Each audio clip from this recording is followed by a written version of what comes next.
Thank Sean's going goodness. to come on. Come on, Sean. Oh, there's Roger. Oh, sorry, DA. I was looking forward Almost. to that. I know, me too. Hey, Roger, how are you doing? Good morning, everyone. I'm doing well. I'm doing well. How's everyone doing? Good. Good to Perfect. see you, Roger. You too. You too. I'm trying to move my screen to another screen right now, so I will be able to see you better. Let me just okay, there we go. Perfect. Good. How are you guys doing? Long time no talk. Yeah. Celeste, you've been killing it in that True Trend Pro. Did you see the last two trades? Well, I'm Woo. asking you, did you all see the last trades? That's the question, because there's a lot to beat there on that program. I hope y'all are participating along with me on that. And so I've got a challenge for Graham on that too. Going to see if he can beat it. I don't know, because I have a pretty doggone good track record. So yeah, Graham, the last two trades were like, I'm following that thing. It's doing really well.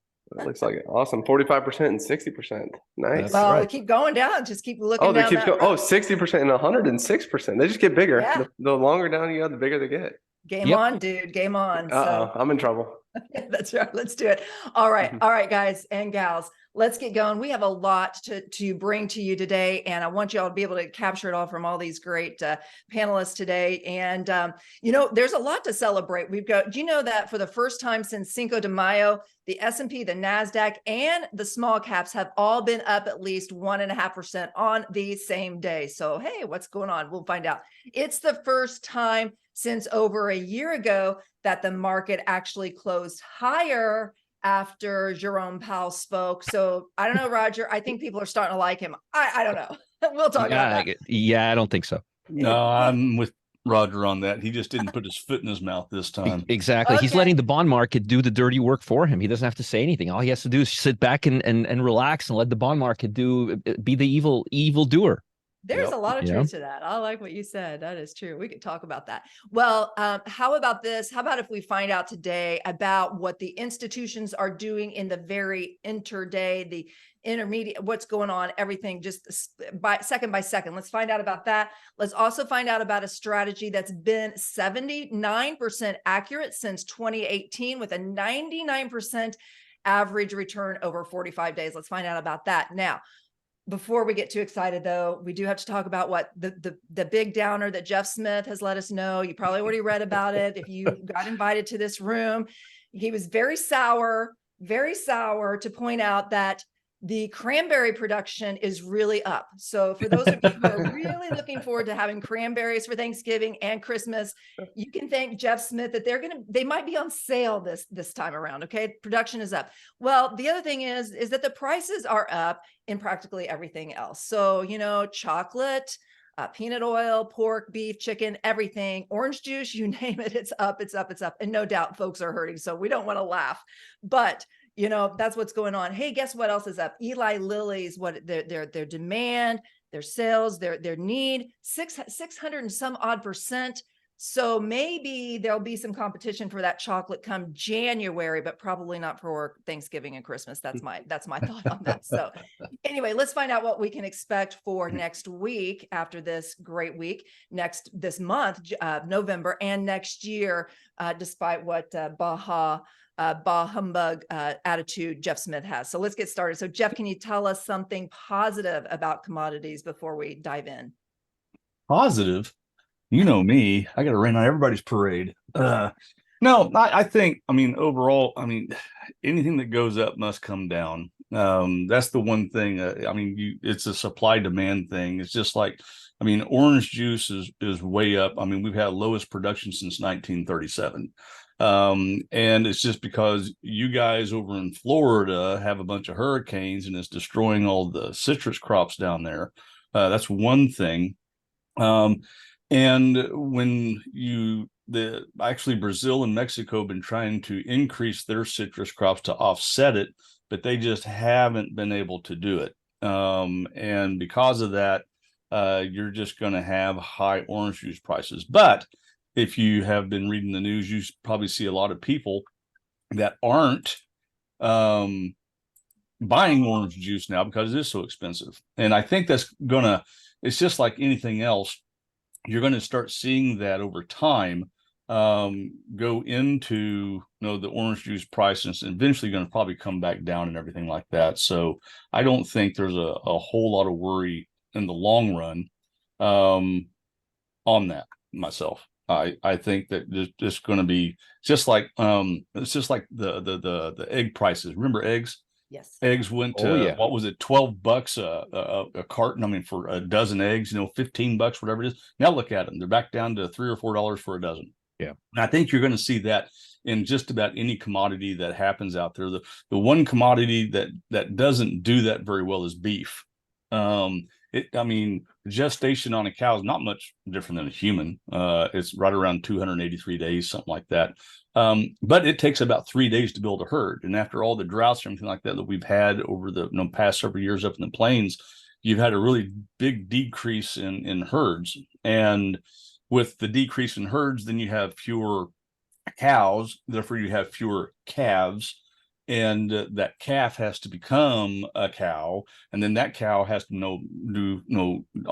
actually it's a heifer, but it goes into a cow once they have the little calf. But it takes a long time to get those herds back up, and as long as you have that decrease in beef, you have a low supply and a high demand, right? So you're going to have higher prices. But that eventually is going to change again, but it's going to take a longer time on the beef prices. I think it's going to be 2025 before we see lower beef prices. It's going to be a long time. And I hate to say bad stuff, but there it is. That's just the way it works out. Your grain prices have stayed up very, very strong. That's more inflationary, and I would say that we're still having logistical issues in shipping. It's just they can't get over that for whatever reason. You even look at the price of crude here. Everybody's been wondering why crude's been moving down and all this stuff, just because it should be going up, right? Well, the shipping costs on crude are outrageous. It's up about 100% on the shipping costs. So to get a tanker from point A to point B, and who wants to take a tanker through the Middle East right now, right? You might just not end up getting home. So there's a lot of risk out there, and because of that, they're kind of pushing things down. Plus that COP28 thing's coming up. I don't know if anybody knows what that is. The COP28 is countries of the parties is what it is. It's basically the OPEC, if you will. But these are countries that come together and try to, promote, climate change, get rid of fossil fuels. They're the ones that actually came up with the Paris Accord that we signed up and everything like that. And their meeting is coming up here pretty soon. Of course, they want to get rid of fossil fuels, all fossil fuels, every single one of them by 2050. But by 2030, they want everybody decreased by 50% and all this. And that puts a downside pressure on crude. And you got the OPEC meeting coming up at the end of this month that everybody's trying to figure out what OPEC's going to be trying to do. So right now they're sitting back on their haunches going, what do we want to do here? They're not going to be betting on crude going up.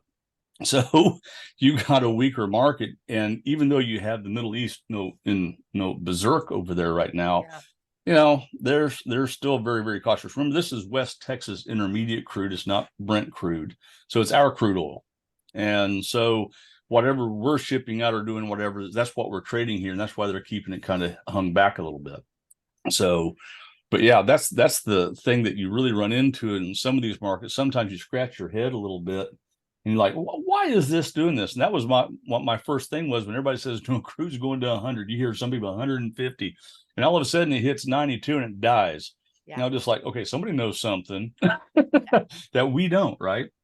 But that's the one thing that's nice about being a trader of markets. Doesn't matter which way it goes. You just grab the ride and hit the wave and off you go. So but just trying to get a reasoning behind things, sometimes there's not a very good reason at all. And you just have to take it for what it is. I mean, it's just like the market. I always laugh at the market a lot of times just because, when you have good news, market goes up. When you have bad news, markets go down. Not now.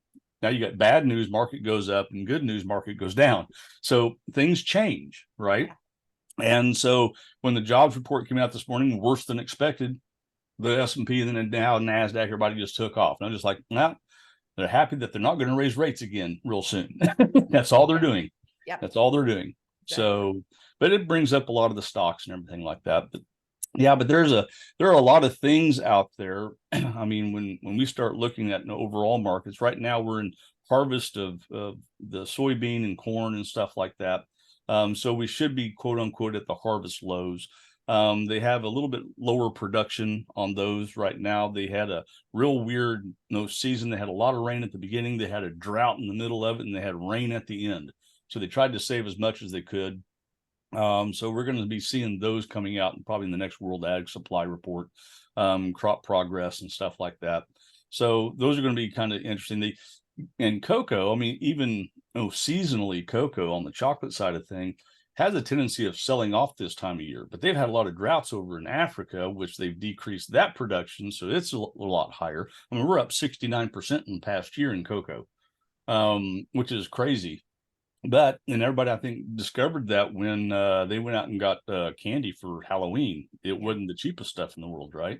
Yeah. So, but that was the thing, and I think you're going to continue to see those prices high until we probably get into probably March of next year on the chocolate, or the cacao, or however you want to put it. Cacao, So, exactly. But kind of a long-winded answer to you, but how's that? That's great. That's great. Well, the thing we know about Jeff is he's always going to tell it to us straight. So while, and as was Ruhu typed into the chat, it's like higher price. The solution for higher prices is higher prices. And so we need to know. And the other thing, just as Jeff said, as traders, we always have opportunity, whether it goes up or down. So let's keep it rolling. I want to ask you, Graham and Roger, a couple questions, and then I want to dive deep into some other material. So we'll have a chance to do that. But Graham, you're the newcomer here to Ask the Pros. Yep. Welcome. We're glad that you're here. Thank you. Thanks for having me on your show after all these years of watching it from the background. That's right. Well, here you go. In your life experience as an entrepreneur, you've been all over the country. And so you've been around some influential folks whom most people who are here today, they either know of or they've heard of or they've read about. So now, to be fair, the people that I'm talking about, they built their empires from the ground up. So we're not talking about any silver spoons here. We're just talking about hardworking folks like all of us. So that means that they know what it's like to get along with a little, and they know what it's like to get along with much. And so let's find out, what do you hear from these ultra folks? What are they saying about the value of cows, or the value of anything, or the prices of things, or what are their future plans as they are looking at this economy and this world, as Jeff was mentioning, as we, war, everything? What are they saying? Phyllis, spill the beans. Yeah, for sure. I think there's kind of two different playing fields we're on right now, where there are the ultra wealthy, which, I have a few connections there, and they're not, I don't think so. There's the ultra wealthy, and then there's everyone else. There's people, the everyday person, ourselves, those people are getting squeezed a whole lot more than the ultra rich right now. But that's the ultra rich. They're still spending. They're still going on lavish vacations. But I'm getting questions more and more now than ever before. Hey, should I look into Bitcoin? Hey, should I buy gold? Hey, do you think the S&P is going down? Is this a fake rally we've had all year, and we're preparing for a crash? So I think that for them, it's not so much that they're hurting with the price of orange juice going up, as they are worried about what's going to come. Are we heading into a recession? Things are looking ugly. Spending's going down. So looking for alternative investment avenues for them. So even though they don't have to worry about, tomorrow or the next day, so to speak, they do worry about their overall portfolio. They are starting to listen. They are starting to pay attention, even though maybe they aren't feeling the pain. But what do you hear about some of the others, that are having this hard time making the ends meet month to month, paycheck to paycheck? Yeah, I think it's kind of pretty sad, actually. A lot of friends, younger people my age, my wife's age, our friends are like, hey, you don't go to the store and see the price of Cheerios go from a buck to $1.25. Like, you don't notice that really. But at the end of the month, when you have to pay your credit card bill, they're like, oh, wow, we spent an extra $1,000 this month. Oh, wow, we're taking on extra $500 of credit card debt this week. And they're really starting to see it add up. And they're not in panic mode yet, but they're definitely cutting. They're cutting spending on any sort of discretionary spending, gym memberships, cars, stuff like that. I'm just seeing it a lot amongst my friends, people my age, just like, hey, we're taking on debt. We weren't taking on debt 3, 4, 5 months ago. Now we are. What's going on? And so I think we're going to see a big time slowdown in spending among the 20 to 40-year-old age group. Interesting. And it's interesting that you said too, that they're not panicking yet. And so those are key words. And I think we see that playing out in our market, and that really kind of, in my opinion, talks to 2024, but we'll talk about that. And I think too, I think honestly, it's kind of a scary culture we've developed in America where it's normal to take on credit card debt. It's normal to rack up some debt until one day you're sitting there like, oh crap, how did we get here? How can I pay this off? And that's going to cause an ugly effect if we get there. Hopefully we don't, but we're starting to see kind of the beginning stages of that. Yeah. Well, stay tuned, everybody. Stick with us here at Ask the Pros. We'll address it all in the coming years. So great. Okay. Well, Roger, give us some good news. You know, we got to see a little bit of that great tool that you have that's looking at that very small intraday time frame and looking at institutions. But what I want to know after, you know, hearing all this news about the commodities, about how hard it is for everybody, I know your trade room has been fantastic. And I asked some people before you even got on here, hey, how's it been? And they were like, oh my gosh, it's amazing. Tell us, how is what you're doing before you tell us what is, well, I'll have you dive into it in a little bit here, but how is this changing people's lives? Well, I'll tell you, I've been getting, I don't know, anywhere from 10 to 50 testimonials a day with people telling me how happy they are, how this is one of the things that this is doing for people. It's giving them a framework. It's helping them avoid making stupid mistakes that they would otherwise make. It's like a car that makes sure that you don't do stupid things. That's what it's kind of like that. It's foolproof. Yeah. I took away all the stuff that avoids them, that causes them to lose money. All these fancy indicators, all these level 2 quotes, all these Elliott Wave and Gann lines. God bless both of those guys who use them, but I don't know anybody who has ever made money successfully continuously with that stuff. Nice old-fashioned price action, relative strength. What, you know, I live and die by relative strength. And just simple common sense. And we're able to put it all together. Basically, I'll tell you what we did, Celeste. We took everything that I've taught for the last 5 years, and we put it on micro time frame. That's all it is. It's the exact same principles. We're just doing it all on a micro time frame. So instead of looking at an annual relative strength chart, we're looking at a 5-minute relative strength chart or an hourly relative strength chart. And what I'm trying to do is to prove people and show people that you're not going to get a better edge in the market than this. And all you have to do is listen and pay attention, because this is exactly what prop traders, institutions, investment funds, people who trade money for billionaires, families all over the world, those kind of people, how they trade. They don't look at these crazy indicators, these cockamamie indicators that don't work. They look at real basic tools that they've been using for years and years, like real relative strength, like real relative volume, the kind of things you actually have to program into a computer. And people are waking up and saying, wait a minute, this stuff really works. Yeah. It doesn't just work. It works really, really well. Like, wait a minute, you're telling us a stock is going to go up in an hour, or it looks like it's going, and it's still doing the same thing an hour or two later. It's not going up or down, you know?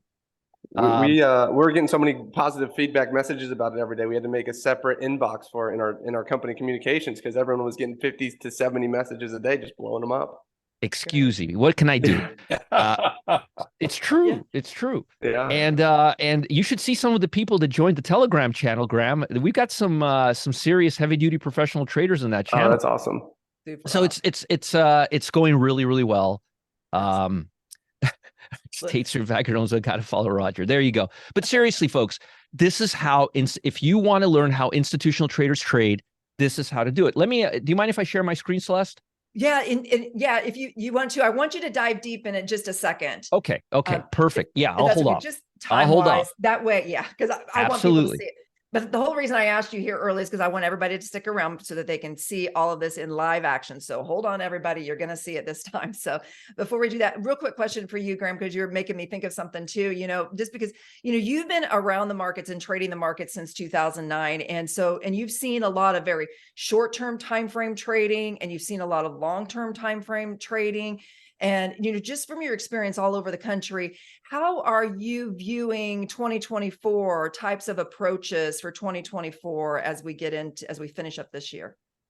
Yeah, for sure. I'm not, I wouldn't say I'm bearish on the stock market as a whole, but I'm definitely not bullish. I think we live in a very catalyst-driven economy right now, where right now we have kind of this big bubble that we've built up of all this spending, inflation, interest rates going up at multi-decade highs.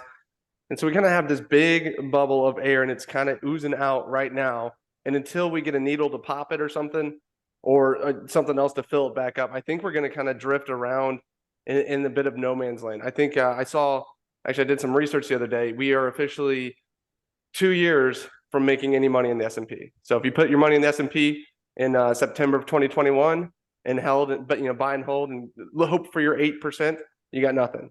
So I think we're going to keep on going kind of that direction, a little choppy, a little bit gain, take two steps forward, 2 steps back until we get some sort of market catalyst, which would either be a big crash or something actually positive happening. They'll take us higher. I think early this year we saw a quite a good rally, but I really think that was just AI catalyst driven. All the stuff came out with ChatGPT, NVIDIA, all the big tech stocks just got so pumped up. Everyone said, "Oh my gosh, AI is going to change the world," which I totally believe it's going to. We're just not there yet. So I think we had that massive 6-month rally. Stocks went crazy. Now people are realizing, okay, AI didn't save our world yet. All right, let's go look at what's really going on. Okay, spending is slowing down. Interest rates are high. People aren't buying houses. They're not buying as many cars. All right, let's take things seriously for now. So Yeah. Yeah, good. Well, that was a perfect segue into the rest of the things I want to talk about here today, kind of from the small time frame to bigger time frames, but really kind of honing in on some small time frames right now. So with all that, Jeff, take over the screen, give us a dive deep into those commodities, maybe some small time frames. How are you looking at them and trading them? Because the truth of the matter is that we're all here to make money. So let's find out how we can do it with all of these circumstances that we deal with in these markets today. Put some color on the screen. There we go. So this is a daily chart of just crude oil. And you can kind of see there's that 92. They dumped it off. Everybody thought it was going up. And it's been just basically going back and forth. Really, we're stuck between 90 and 80 on this thing. And I don't see, I agree with Graham here. I don't see crude oil doing a whole lot. I think it's like Apple. I think Apple is just in chew mode. It can't figure out. I mean, they don't want to sell Apple off, but they're not buying it either. So there it is, and it's just range bound. I think crude oil is basically the same way. They're scared to jump into it and buy it up, but they don't want to sell it off. It's not justified to sell it off. So I think we're really kind of stuck between basically $80 and $90. And yeah, they'll go down a little bit, maybe a little below it. I mean, we went a couple of bucks below it. We went a couple of bucks above it. But for the most part, I think crude oil is kind of stuck. And I think it's going to stay that way until we get past OPEC at the end of the month. Once we get past that, I think they'll have a better idea of what's going forward. I mean, the EIA is I don't want to say as good as they are. It's a government agency, but they had a prediction out there on demand of natural gas was going to be just trash and it's going to stay down at $2. They were totally wrong on that. Natural gas has totally taken off. It's been very, very strong. And I think, it's not doing the $7, $8, $9 deal. But it's not down at $1.80 either. It's back up to right around $3 or $4. So, and I think you're going to continue to see demand on natural gas. It's a clean energy. And if you look at just the power in the United States, basically 50% of our power is churned off natural gas. So if we want power, we're just going to have to use the natural gas that we have, and we have an abundance of it. Yep. So I think you're going to continue to see natural gas creep higher, especially through the winter months. You'll get a little correction in the fall. In the spring, just from natural seasonality there. But I think it'll start perking back up, once again, once we get into, into May and June and stuff like that. That's just normal for them. As far as the grains, this time of year, grains are really weird. If you just, soybeans, where is it? Here we are. Nope, that's not it. That's the Swiss franc. Sorry. Grabbed the wrong S. There it is. You can see soybeans is weaker rather than stronger, but it's still holding up really well. We still have beans in the teens. And I mean, it's still $13 right now. I think, with the, decrease in acreage that we had and decrease in supply, and of course the crop production, we'll get a better feel for what's going to be happening. We have the World Ag Supply coming out next week. I think we'll get a lot better feel for what that's going to be doing with, the grain markets, not only here, but of course it is World Ag Supply. But what's really interesting is right now we're in harvest of corn and soybeans, where if you go to the lands down under, south of the equator, they're starting to plant their corn and soybeans and wheat and all that good stuff. So as we're harvesting, they're planting. As they're harvesting, we're planting, so on and so forth. So we get to now get a better look at how their plantings are going, especially in Brazil, Australia, Argentina, stuff like that. And we now going to have to see how their weather is going to be and how their crops are going to be faring.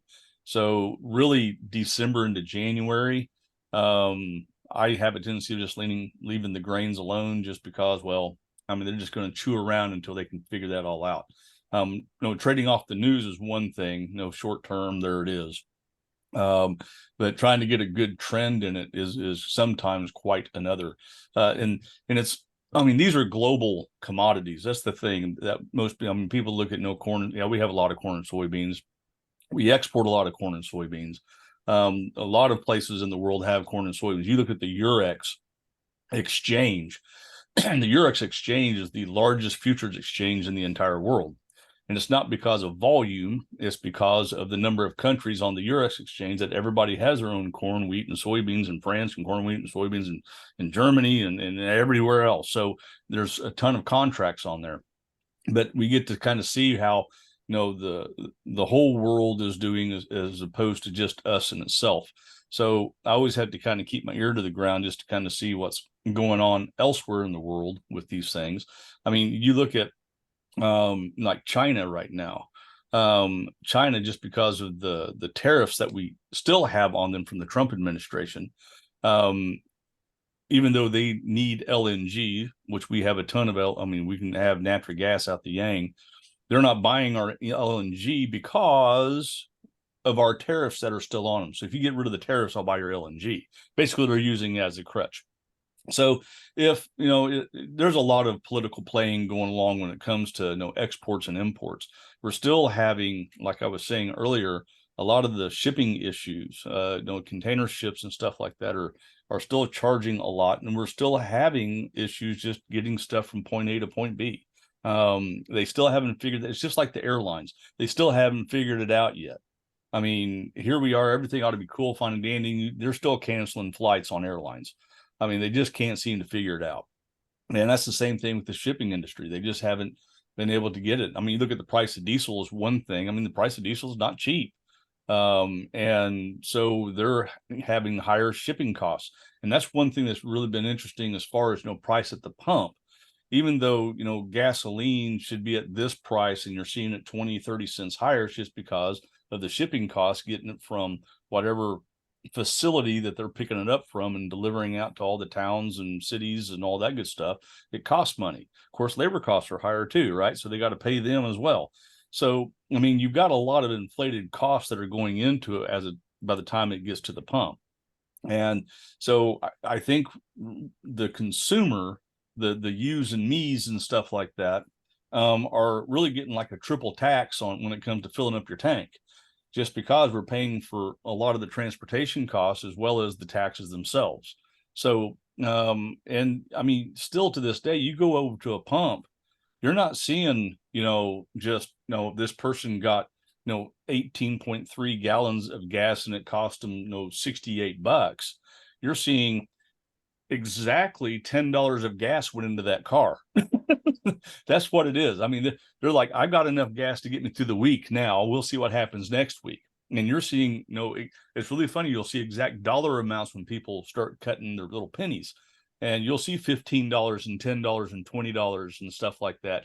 Instead of them just filling up the tank and it ends up being at some weird number, it's like 1 penny off just because they didn't get their hand off the little spigot fast enough. And I've been seeing that a lot around here. I mean, I'll pull in and I'll look at it and go, oh, wow, Well, they got $21 in gas. That's what they got. They didn't care how much they got. They just paid that much money in gas is all they're looking at. You see that in a lot of places. You used to see people with full grocery carts. They're half full, and they're got the good stuff in there that's going to feed you, and not all the other little fluff stuff. And even my wife, she's gotten real picky. She goes to Walmart for this, she goes to Publix for this, and she goes to this place for this, just because she wants exactly what she wants, and that's it. And I'm just like, Mom, fine with me. I don't have a problem with that. But she's even noticing how expensive things have gone. And so, but all of this works that way. I mean, and the one thing that I've always kind of kept my eye on, I've always liked watching the US dollar. The dollar index has been very, very strong. It's been kind of hanging out here lately, but it's been very, very strong lately, which has kind of put downside pressure on gold. And everybody thinks, well, gold is an inflation hedge. Gold ought to be moving higher. Gold ought to be up at $5,000 an ounce, whatever. But with a strong dollar, it's had a hard time doing that. And now that the dollar kind of corrected down this morning because of the jobs report, you saw gold shoot up real high, is corrected back down. And it's like they don't want to get to the year.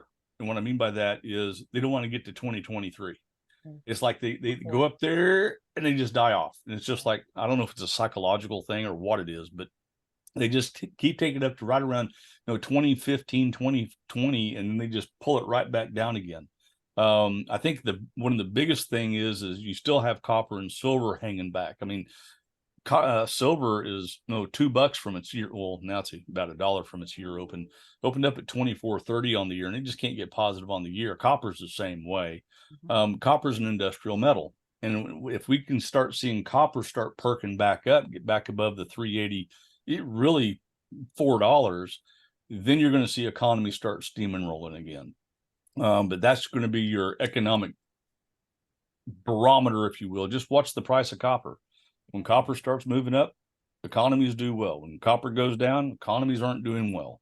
And right now it's just kind of hanging out. So the economy is not bad, but it's not doing real good. So that's just my economic barometer when I start looking at that. And of course, the currency is going to go, it's all based off the US dollar. So, the dollar's strong, there's weak, and vice versa. But the pound's been perking up a little bit. Been kind of impressed with the old pound. It's been kind of moving up somewhat. But I think overall in commodities, they do have their seasonalities. Usually gold is strong this time of year, from about the beginning of November through December. Usually you'll have a nice little up move in gold and silver and stuff like that. That's just seasonally the way it is. They can't seem to get it going, but I mean, there's a lot of things that I look at seasonally. And in fact, there's a kind of a cool chart we have. I'll just show you this real quickly.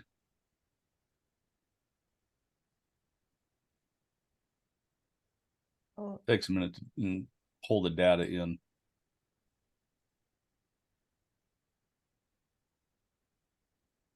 Because there's a lot of it. But what this chart's going to be showing you is basically a seasonality chart. And there's a 20-year and a 7-year line that you'll see on here. Come on. Downloading data. There it goes. Kind of a light background on this.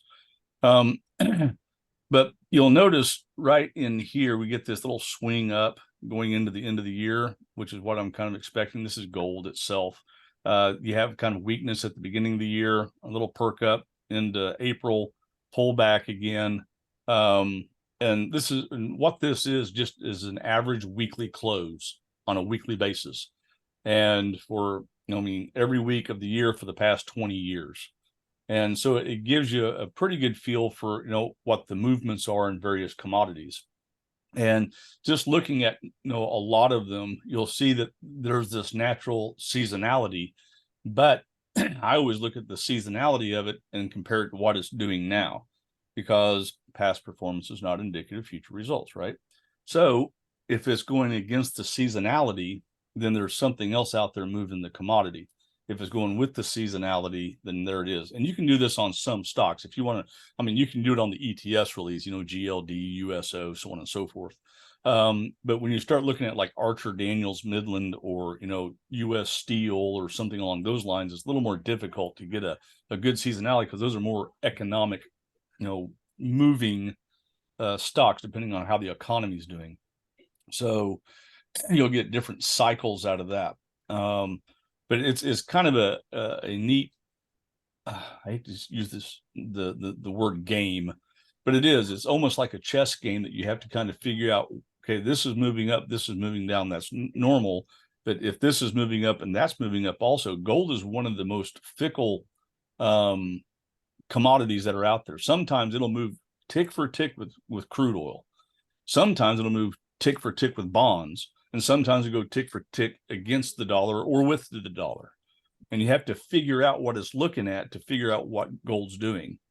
And that's one thing that's been really interesting to me, is why the traders out there look at that now and look at this and then and look at this one now, just to see what it's moving with. I mean, if you look earlier this year and even to this day, watch how bonds and gold move. They almost move hand and foot. And it's really, really crazy to see them attach themselves to a different, market, if you will, to see that movement around. And that's the one thing that, I think everybody ought to kind of step back and do. And Roger's exactly correct. No, you don't need a million lines on your chart to figure out what something's doing. Grab a chart and look at what it's done. If you got lower lows, lower highs, guess what? It's moving down. If you got higher highs, higher lows, guess what? It's moving up.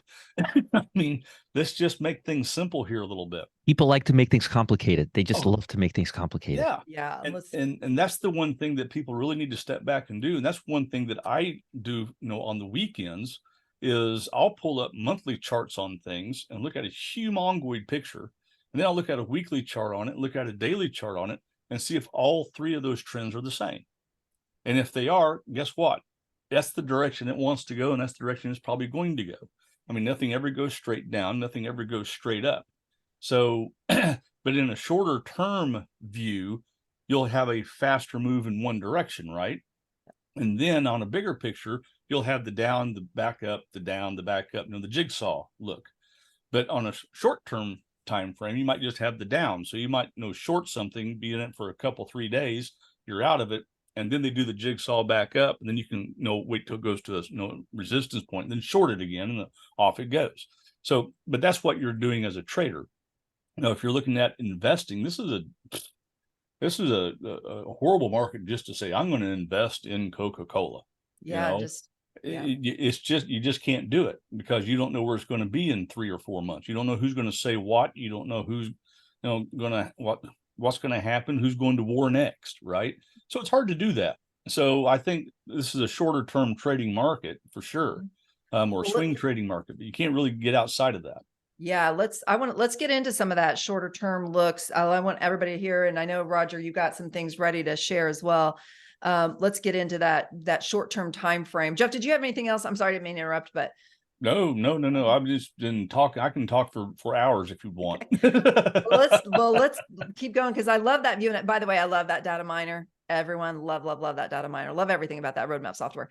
Roger, take it away. Jump back in where you were last week. Everybody wants to see, everybody wants to know things Jeff was talking about, things Graham was talking about, what you put together. Let's take a look. Well, I was just putting together a mic for Graham. He needs a new mic. You're gonna give me a whole setup, huh? Yeah, I was about to order him a setup while we're doing this, but I guess I'll finish this later. Anyways, now I'm just kidding around. I've been tuning him out for years, so I don't know. So here you could see right now which stocks are the strongest and the weakest stocks. This is a scanner, and we'll just press the scan button. We'll get this updated. Now, I have a very interesting way of scanning. The way I scan stocks is I only want to see stocks that are in movement, that are moving. So what I always do is I want to see stocks that are trading either below yesterday's low or above today's high. I don't want to see stocks that are within range bound, that are doing the same thing that they were doing yesterday. I want to make sure they're either higher or below yesterday's price action. And then what I started looking at is I started looking at these things. Basically, if the market's been moving for an hour up, I want to see which stocks are the weakest. So for the last hour, FT&T has been the weakest stock. So if we go, we're long right now, the stock DFS, we went long right here, and we're just kind of sitting, riding it right now. It went to about 88.13. We got in like around right here, 87.80, but we're just, here are the profit targets, but I digress. So what was that stock? Let me just go back. Yeah, thank you. FT&T, yeah. FT&T. So if we look at that stock, you could see that on a daily basis, the stock is looking really, really weak. It's a very, very weak stock. So one of the stocks we may start looking at right now, if we want to do a short, is we want to see if the stock hits levels to the downside. Well, this stock didn't. It looks like it's reversing. So we got upside levels. So we can go look further. Another one, CME. Actually, MRO looked really good earlier. Let me just go there. So here's a stock. It looks like it's coming off. It looks like it's coming off with energies. Got a sell signal right here. Got the arrow confirmation. And now we're waiting for the price to hit the profit target levels. So very, very easily. This right here is a very cool little tool. I'll tell you what this does. This is gauging in real time on a 5-minute basis the price action versus the S&P 500. So if I want to go short, I want to make sure that this is red and declining. If I want to go long, I want to make sure it's green and increasing, because if this is low, if this is weak, if this is red and I'm short, and I know that if the SPY drops, I'm going to get a nice bearish move on this stock. Or let me just put on a different one. Let's just find another one here. How about CME? Let's look at CME. So right here, here's CME and here's our indicators. So if CME, which is really weak, and you can see it's weakening right now, the SPY right now is really strong. But if the SPY right now was to cool off, this stock would crash and burn because it's already weaker than the S&P 500. Here you could see if this is red, that means on a 5-minute, 15-minute, 30-minute, hourly, and on a daily time frame, it's weaker than the S&P. Now, this isn't just a percentage figure. This is a formula that adjusts every ticker symbol to the S&P based on the volatility of the ticker and the S&P. So it's a very complex rate of change formula. And it goes down to 5 minutes, 15 minutes. So all I have to do is, if I want to go short this stock, all I have to do is I have to look at this and I have to look at this. If this is red and if this is red, I'm in play. And then I want to make sure volume is above average. And we could see on this right here that percentage of average daily volume is 68% of its average. Right now, it's about 12:42 in the afternoon. So volume is about a little better than average, maybe about average.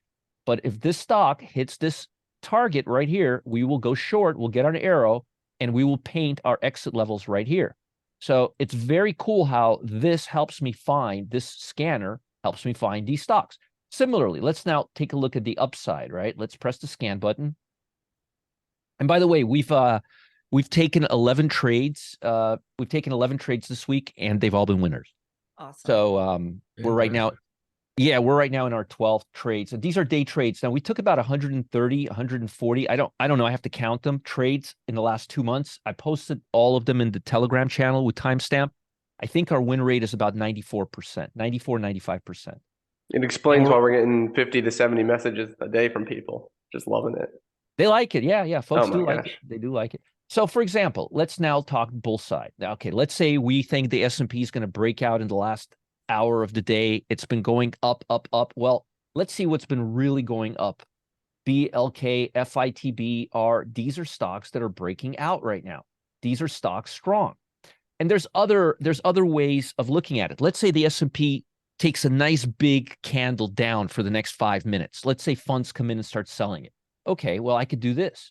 I can see what the strongest stocks were in the last 5 minutes, and I could see how they held up right here in comparison to the S&P. So all day long, I'm going through the daily high, hourly high, 30-minute high, 5-minute, and I'm scanning for the strongest and weakest stocks. And also, I'm trying to see if there's 2 or 3 related stocks here, because if they're related, like the other day we had bearish days and we had chip stocks. All of these were chip stocks. So this really allows me to key in on any time period I want, hourly. And we also have, if you're a swing trader, we could show you how to set this up on a 4-hour daily, 4 hour, and hourly. So you don't need 5 minutes or 30 minutes if you're swing trading. But this has been I've been wanting to come out with this because this is how I learned to trade back in the day. This is literally how I learned to trade. So this will tell you, like, let's take a look at BLK right now. Let's just see how BLK is doing. BLK. So you could see that BLK right now, it's holding up. It just got a signal right here. It's been holding up near the highs. It had good relative strength. It lost a little relative strength, but it's still holding up pretty well in comparison to the market. Here's the profit target. And again, we found it using my scanner. And by the way, this scanner really works great for swing trading too, because you can organize everything by real relative strength using daily data. And here you have your strongest stocks. Like Adobe is a really strong stock right now on a daily chart. And it's a weak stock on an intraday chart. That may be something good to buy. So if we look at Adobe, for example, right here, you could see Adobe's looking strong. It hasn't hit our entry level, so we don't have our profit targets yet. But look at it right here. You could see it's very close to the high and it's doing well.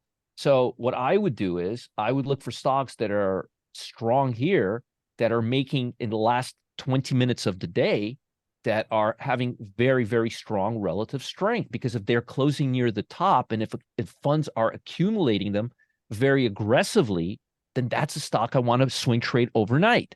So, and next Monday, Tuesday, and Wednesday, I'm going to have a 3-hour session on how to use this. I just gave you guys a little taster, but I'm going to have a session on how to do this in real time and how folks can use this tool to make money in their own trading. And I'm very excited about this. But we launched 2 different things. We launched the Pro Trader dashboard and we launched the day trading room. All those telegrams that I've been giving in the day trading room, in the regular Telegram channel, are going to be going into the day trading channel. So folks who are sick of me giving them all those free trades, they won't have to deal with them anymore. That will be reserved now for the day trading room. So I highly encourage you to join the day trading room. Today's going to be the last day we're selling it. I'm actually going live again at about 13 minutes. If you haven't got your hands on the Pro Trader dashboard and the day trading room, I highly suggest you do so, because this is not one of those things where the price is going to go down. This is actually one of those things where the price is going to go up.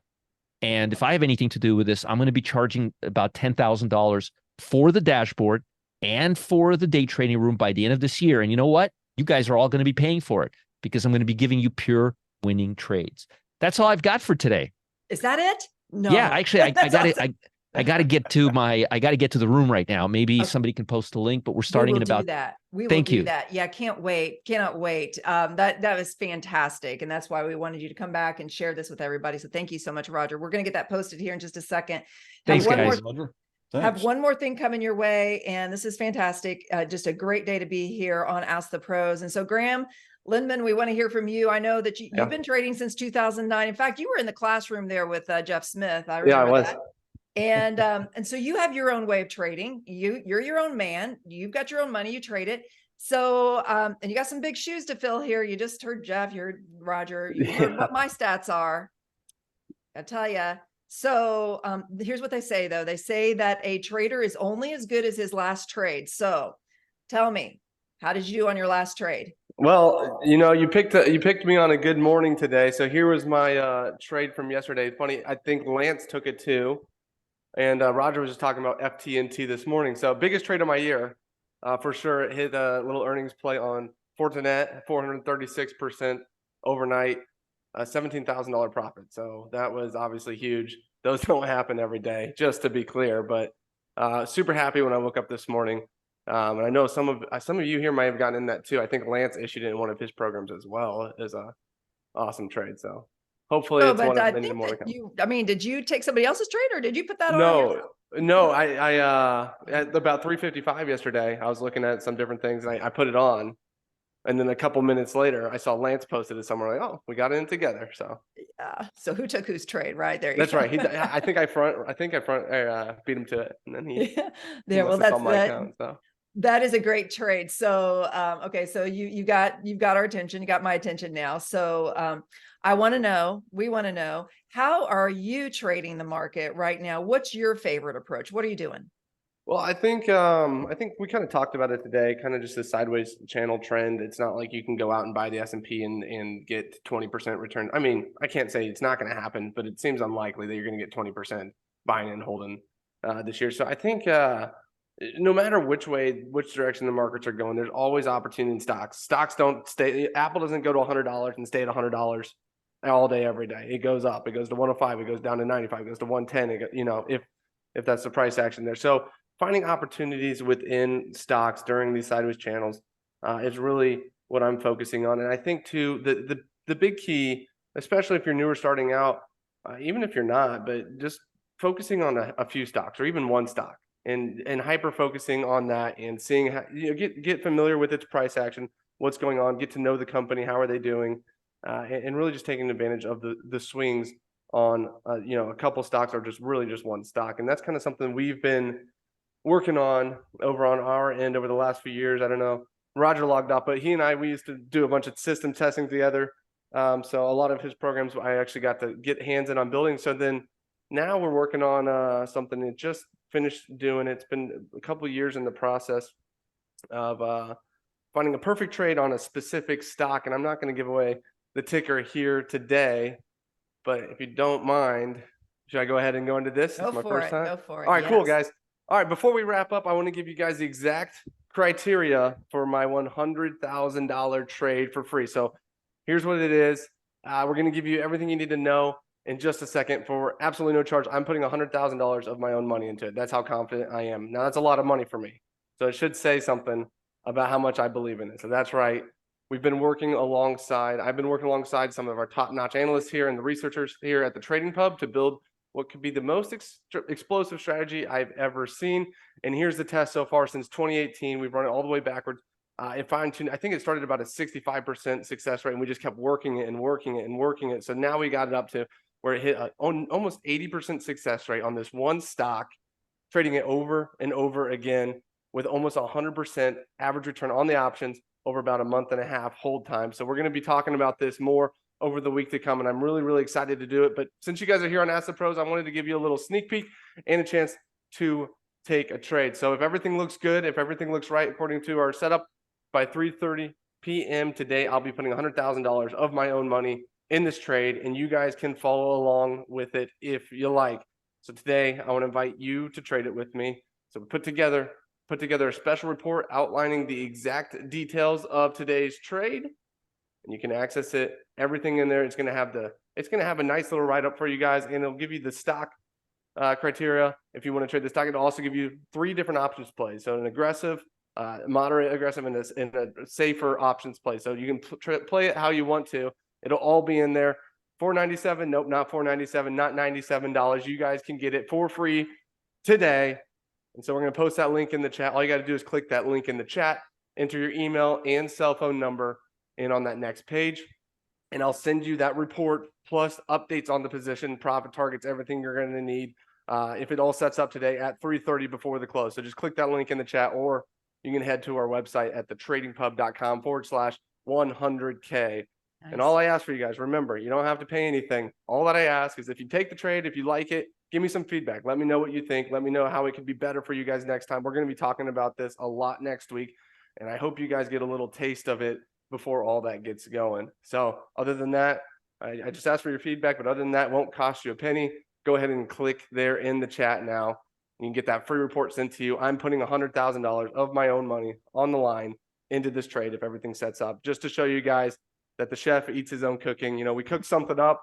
I'm not going to tell you to eat my dish without trying it first myself. So go ahead and get in there and get access to that now. Excellent. Great. That's pretty impressive that you're going to be putting your money where your mouth is. And I know I've seen some of your work here, have the privilege of seeing that. And I'm very, very impressed, which is why you earned the spot here on Ask the Pros, which is a tough thing to do.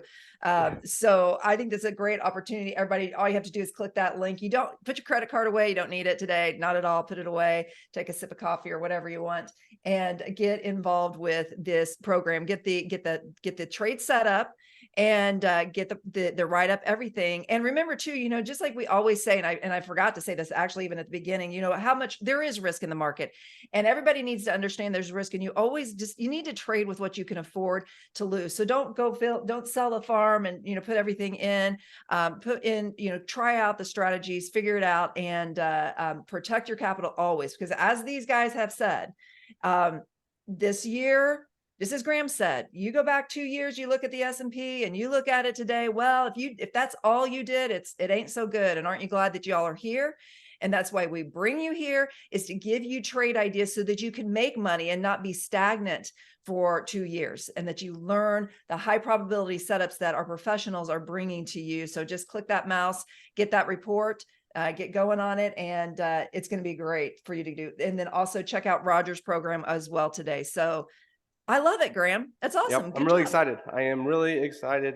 It's been a lot of work going into it, and so we're finally going to get to go out to the public, and it's my first time showing up and showing face here on camera, you know, instead of just working behind the scenes. But I'm really excited about this trade and what's going to come from it over the next couple of years. We'll let you come back. What do you have to say, Professor Smith? Sounds awesome. I'm anxious to see how he does. Me too. He was my student too, you know. That is true. That is true. Exactly. Time for payback, if you ask me. That's right. Yeah. I don't know. Awesome. So, well, it was a lot of fun with everyone here today. I hope you not only had fun, but you got a lot of tidbits to apply to your trading to get on the right side of the market. I know I got a lot of great notes from all of these guys that I can apply right away. So hope you all can too. So make it a great weekend, and everybody come back to Ask the Pros next Friday. We'll see you then. And congrats, Graham, on the new child. Oh, thank you. Yeah, I'm looking forward to it. Yeah, a lot of changes coming, but yeah, awesome. Well, thank you guys. Thanks everyone. Have a great day, everyone. We'll mom to spoil. That's right. That's right.